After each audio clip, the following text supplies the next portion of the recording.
नमस्कार दोस्तों आज दिनांक 18 अक्टूबर 2020 दिन रविवार को श्वेता मिश्रा यूट्यूब चैनल पर आप सभी का हार्दिक स्वागत है। दोस्तों हमारे चैनल पर विद्यार्थी जीवन से संबंधित महत्वपूर्ण खबरें होती हैं और इन महत्वपूर्ण खबरों के लिए आप हमारा चैनल सब्सक्राइब कर सकते हैं और बेल आइकन प्रेस करना बिल्कुल मत भूलें। दुर्गा पूजा की हार्दिक शुभकामनाएं। इसी क्रम में दोस्तों आज की पहली खबर है, नवनियुक्त शिक्षकों का होगा ऑनलाइन स्कूल आवंटन। 31,270 शिक्षक भर्ती जो 69,000 को काट करके बनाई गई है, उसमें काउंसलिंग के बाद जिलों में 30,235 को मिल चुका नियुक्ति पत्र। 30,235 अभ्यर्थियों को नियुक्ति पत्र मिल चुका है। चयनितों को बेसिक शिक्षा अधिकारी कार्यालय में कराया जा रहा है ज्वाइन। तो सभी जो चयनित हैं उनको बेसिक शिक्षा अधिकारी कार्यालय में ज्वाइन कराया जा रहा है। 31,270 सहायक अध्यापक भर्ती में आहर मिलने वाले अभ्यर्थियों की संख्या है 235, जिन्हें स्कूल ऑनलाइन आवंटन किया जाएगा। उसमें बेसिक शिक्षा अधिकारी मनमाने तरीके से स्कूल आवंटित नहीं कर सकेंगे, बल्कि जिन्हें स्कूलों में शिक्षकों की ज़रूरत होगी वहां ही चयनितों को भेजा जाएगा। सचिव प्रताप सिंह बघेल ने 12 अक्टूबर को सभी जिलों को निर्देश दिया था कि नियुक्ति पाने वाले को बीएसए कार्यालय में ही ज्वाइन कराया जाए। विद्यालय आवंटन का निर्देश अलग से जारी किया जाएगा। महानिदेशक स्कूल शिक्षा दे चुके आदेश। बेसिक शिक्षा के महानिदेशक विजय किरण आनंद ने 2 जून को ही कहा था कि नवनियुक्त शिक्षकों को ऑनलाइन स्कूल आवंटन किया जाएगा। इसके लिए शिक्षा महकमे में चल रही तैयारियां। नियुक्ति पत्र पा चुके अभ्यर्थियों को 2 दिन में स्वास्थ्य जांच करानी होगी। सचिव का निर्देश है ज्वाइनिंग के 2 दिन बाद स्वास्थ्य प्रमाण पत्र हासिल कर लिया जाए। तो इसमें 30,235 अभ्यर्थियों को नियुक्ति पत्र मिल चुका है और इसमें स्कूल ऑनलाइन आवंटन होगा, ताकि बेसिक शिक्षा अधिकारी मनमाने तरीके से आवंटित स्कूल नहीं कर पाएंगे। जिस विद्यालय में ज़रूरत होगी शिक्षकों की, उसी विद्यालय में शिक्षक भेजे जाएंगे। ज्वाइनिंग के 2 दिन बाद ही मेडिकल सर्टिफिकेट जमा करना होगा कार्यालय में। इसके बाद दोस्तों अगली खबर है, DLED 2017-18 में फेल प्रशिक्षु नहीं हो सकेंगे प्रमोट। अभी तक जो छात्र धरना प्रदर्शन कर रहे थे उनके लिए है 2017-18 में जो प्रशिक्षु फेल हो चुके हैं वो प्रमोट नहीं होंगे। DLED 2017 के तीसरे एवं DLED 2018 के अलग अलग सेमेस्टर परीक्षा में फेल प्रशिक्षुओं को प्रमोट करने की मांग निदेशक राज्य शैक्षिक अनुसंधान एवं प्रशिक्षण परिषद SCERT ने नामंजूर कर दी है। निदेशक डॉक्टर सवेंद्र विक्रम सिंह की ओर से जारी सूचना में कहा गया है कि 2017-18 में फेल प्रशिक्षुओं को प्रमोट किए जाने की मांग किया जाना ये किसी भी दशा में ठीक नहीं है। सचिव परीक्षा नियामक प्राधिकारी की ओर से तीसरे सेमेस्टर में परीक्षाफल जल्दी घोषित करके जनवरी 2021 में के अंतिम सप्ताह में इन प्रशिक्षुओं की चौथे सेमेस्टर की परीक्षा कराई जाएगी। उन्हें धरना प्रदर्शन कर रहे प्रशिक्षुओं को कहा कि उनके दुष्प्रचार के माहौल खराब हो रहा है। तो दोस्तों आपको बता दूं कि SCERT ने नामंजूर कर दिया है कि 2017-18 में जो DLED के प्रशिक्षु जो फेल हैं उनको प्रमोट किसी भी दशा में नहीं किया जाएगा। उन्हें परीक्षा देनी ही होगी और उन्हें तभी पास हो करके ही उन्हें आगे बढ़ना होगा। और 2021 की जो परीक्षाएं हैं वो जनवरी 2021 में करा दी जाएंगी। तीसरे सेमेस्टर की परीक्षाओं को जनवरी 2021 में करा दी जाएंगी। और ये भी कहा है कि ये जो सचिव परीक्षा नियामक प्राधिकारी ने कहा है कि धरना प्रदर्शन कर रहे हैं उससे प्रशिक्षुओं ने से कहा कि दुष्प्रचार से माहौल ख़राब हो रहा है, तो ये धरना प्रदर्शन ना करें, आपकी मांग किसी तरह से मंजूर नहीं हो सकती है, यह नियम के विरुद्ध है। इसके बाद दोस्तों अगली खबर है, माननीय उच्च न्यायालय इलाहाबाद में आयोजित अवमानना याचिका। माध्यमिक की खबर है। अवमानना याचिका संख्या 294/219 दिवाकर सिंह बनाम दिव्यकांत शुक्ल सचिव उत्तर प्रदेश माध्यमिक शिक्षा सेवा चयन बोर्ड प्रयागराज व अन्य में माननीय उच्च न्यायालय द्वारा आदेश पारित के अनुपालन में दिनांक 18/2/2020 से 22/2/2020 तक शिक्षा निदेशालय उत्तर प्रदेश में कराई गई काउंसलिंग में सम्मिलित ऐसे अभ्यर्थी जिनके संस्था आवंटन का पैनल किन्हीं कारणवश घोषित नहीं किया जा सका है, उनको वरीयता क्रम में रिक्ति के सापेक्ष नवीन संस्था विद्यालय आवंटन हेतु दिनांक 21/10/2020 को प्रातः 10 बजे से 2 बजे तक माध्यमिक शिक्षा निदेशालय उत्तर प्रदेश प्रयागराज में पुनः काउंसलिंग के लिए प्रतिभाग किए जाने के निर्देश दिए जाते हैं। काउंसलिंग में प्रतिभाग किए जाने वाले अभ्यर्थियों का विवरण इसमें जाकर ये वेबसाइट है तो देखा जा सकता है, www.madhyamikshikcha.upsdc.gov.in पर देखा जा सकता है। जिन अभ्यर्थियों का किसी कारण बस नहीं घोषित हुआ था काउंसलिंग लेटर, तो उनका अब एक काउंसलिंग लेटर ये अब विद्यालय आवंटन 21/10/2020 को प्रातः 10 बजे से 2 बजे तक जाकर माध्यमिक शिक्षा निदेशालय में जाएं और काउंसलिंग में प्रतिभाग करने के लिए उन्हें निर्देश दिए जाएंगे, तो वो जा करके अपना विवरण, अभ्यर्थियों का विवरण इस में उपस्थित है इस वेबसाइट पर, तो जा करके देख सकते हैं। इसके बाद दोस्तों अगली खबर है, यूपी बोर्ड में 10वीं 12वीं में 39,000 परीक्षार्थी और बढ़े।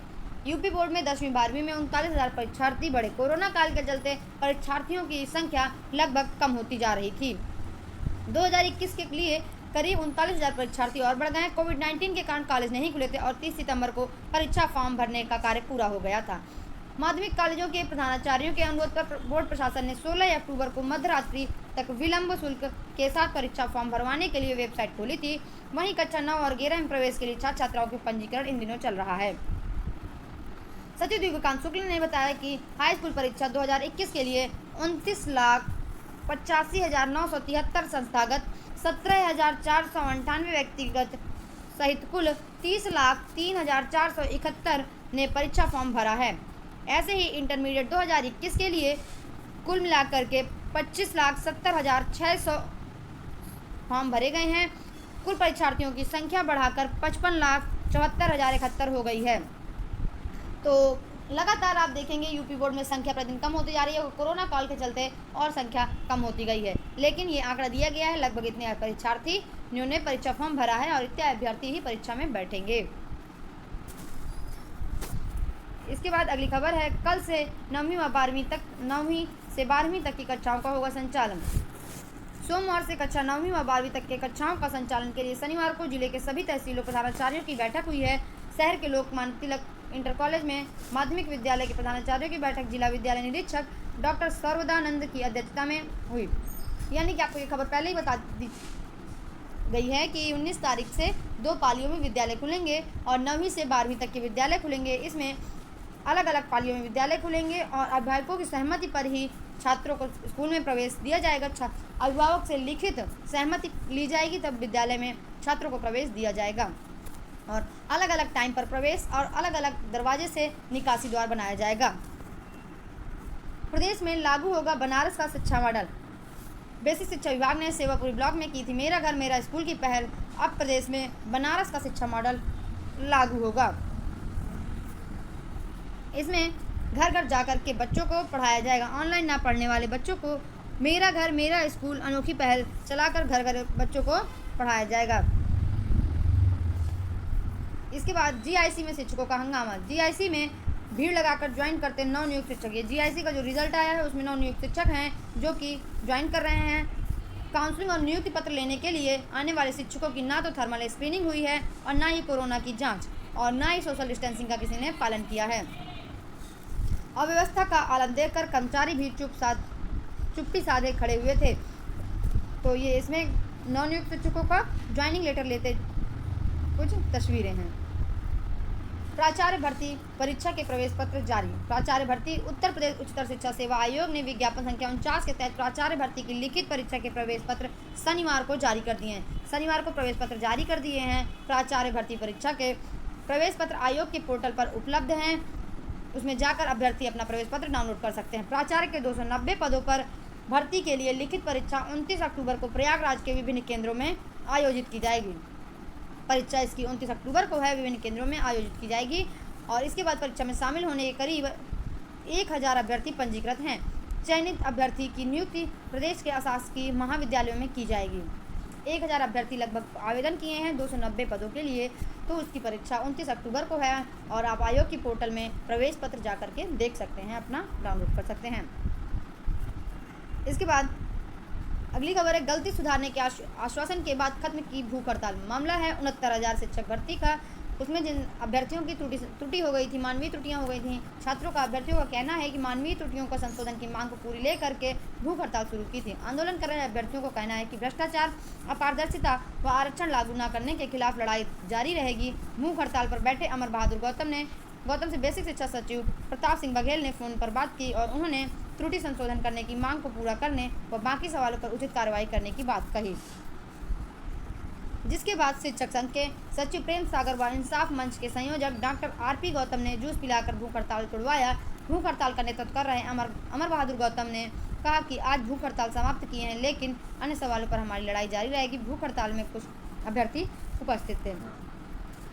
तो गलती जो थी, जिनके फॉर्म में गलतियां हो गई थी, उनको सुधारने के लिए कुछ अभ्यर्थी थे जो कि भूख हड़ताल पर बैठे थे। सचिव प्रताप सिंह बघेल से बात हुई तो उन्होंने कहा कि उचित कार्यवाही की जाएगी और आप लोग ये अपना भूख हड़ताल को समाप्त करें। तो शिक्षक संघ के सचिव प्रेम सागर व इंसाफ मंच के संयोजक डॉक्टर आरपी गौतम ने जूस पिलाकर भूख हड़ताल को खत्म कराया। फिर अभ्यर्थियों का कहना था कि अभी अन्य मुद्दों पर हमारी लड़ाई जारी रहेगी। इसके बाद दोस्तों अगली खबर है, प्रथम वर्ष के विद्यार्थियों को 1 नवंबर से कैंपस बुलाने की तैयारी। जो राज्य विश्वविद्यालय व डिग्री कॉलेजों में 1 नवंबर से स्नातक प्रथम वर्ष के अभ्यर्थियों की या विद्यार्थियों की कक्षाएं कैंपस में शुरू करने की तैयारी। विश्वविद्यालय अनुदान आयोग यूजीसी के निर्देशानुसार कक्षाएं शुरू करने के लिए उच्च शिक्षा विभाग तैयारियों में लगा है। बीती 15 अक्टूबर को छात्रों व स्नातकोत्तर पीजी के साइंस व टेक्नोलॉजी के विद्यार्थियों के लिए कैंपस खोल दिया गया है। सोमवार से कक्षा 9 से इंटर तक की कक्षाएं भी स्कूलों में लगेंगी। यानी कि अब डिग्री कॉलेज में के जो प्रथम वर्ष के छात्र हैं उनकी कक्षाएं खोल दी जाएंगी और धीरे धीरे करके सारे विद्यालय खोल दिए जाएंगे। यूजीसी से सहमति हो गई है। 19 अक्टूबर से प्रस्तावित बीएड काउंसलिंग थी जो वो स्थगित कर दी गई है। 19 अक्टूबर से शुरू होनी थी यह काउंसलिंग, अब नई तिथि आई नहीं है। अब नई तिथि के अनुसार यह काउंसलिंग होगी। पहले यह काउंसलिंग 21 सितंबर से थी, फिर जिसे बदलकर 19 अक्टूबर कर दिया गया था। अपरिहार्य कारणों की वजह से यह काउंसलिंग स्थगित कर दी गई है।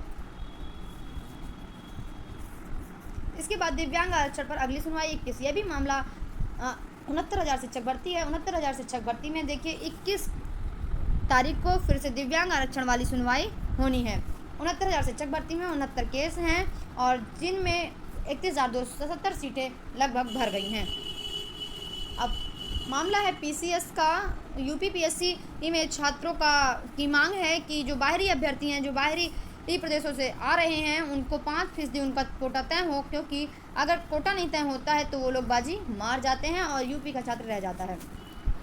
पीसीएस 2018 में स्केलिंग लागू हुई या नहीं, इस बात का तो पता ही नहीं चल रहा। लेकिन उत्तर प्रदेश प्रतियोगी छात्र मंच के बैनर तले बड़ी संख्या में छात्र 20 अक्टूबर को यानी कि कल 20 अक्टूबर को सुबह 11 बजे उत्तर प्रदेश लोक सेवा आयोग में धरना प्रदर्शन करने जा रहे हैं। स्केलिंग और कई अन्य मुद्दों को लेकर के इस आंदोलन को आगे बढ़ाया जाएगा। आंदोलन को सफल बनाने के लिए प्रतियोगी छात्रों ने जनसंपर्क अभियान भी शुरू किया है। अभ्यर्थियों की मांग है कि अन्य राज्यों के अभ्यर्थियों के लिए राज्य चयन में सिर्फ 5% कोटा तय किया जाना चाहिए। यूपी के अभ्यर्थियों के लिए चयन के अवसर बढ़े। पीसीएस 2019 जैसी स्थिति दोबारा नहीं हो। अभ्यर्थियों की यह मांग है कि पीसीएस 2018 में स्केलिंग का आयोग लिखित रूप से स्थिति स्पष्ट करे। 2018 में जो परीक्षा हुई थी तो उसमें क्या हरियाणा की 2 छात्राओं ने बाजी मारी थी, नंबर 1 पर आए थे। यूपी की परीक्षा में हरियाणा का छात्र टॉप कर रही है। तो ये थोड़ा सा हमारे यहाँ के छात्रों यानी कि उत्तर प्रदेश के छात्रों को ऊपर शोभा नहीं देता है। और ये मतलब खुद से थोड़ा सा आप सोचिए कि यदि उत्तर प्रदेश में रहने वाला छात्र उत्तर प्रदेश के बारे में ज़्यादा जान सकेगा कि हरियाणा में रहने वाला छात्र हरियाणा के बारे वो उत्तर प्रदेश के बारे में जान सकेगा। ज़रा विचाराधीन मामला है। विचार देखिए जारी है। वैसे रिजल्ट आने के बाद कुछ होता नहीं है, अभियान कितना भी चालू है, लेकिन छात्रों की मांग है जो हुआ सो हुआ। लेकिन अब आगे जो आने वाली भर्तियां हैं उसमें बाहरी जो अभ्यर्थी हैं उनको सिर्फ 5% का कोटा ही होना चाहिए। क्योंकि आप देखेंगे कई जगह ये हो गया है कि दूसरे प्रदेशों के अभ्यर्थियों को मतलब आवेदन करना ही अलाउ नहीं है। आप देखिए जाके मध्य प्रदेश में देखिए, मध्य प्रदेश में दूसरे प्रदेश के अभ्यर्थियों को अब अलाउ नहीं है। पीसीएस छोड़िए, छोटी छोटी शिक्षक भर्तियों में तक अलाउ नहीं है, ख़त्म कर दिया है। तो दोस्तों आज बस इतनी ही खबर। और अगर आपको मेरी खबर अच्छी लगी हो तो ज़रूर मेरा चैनल सब्सक्राइब करिएगा और शेयर करिएगा। Thank you.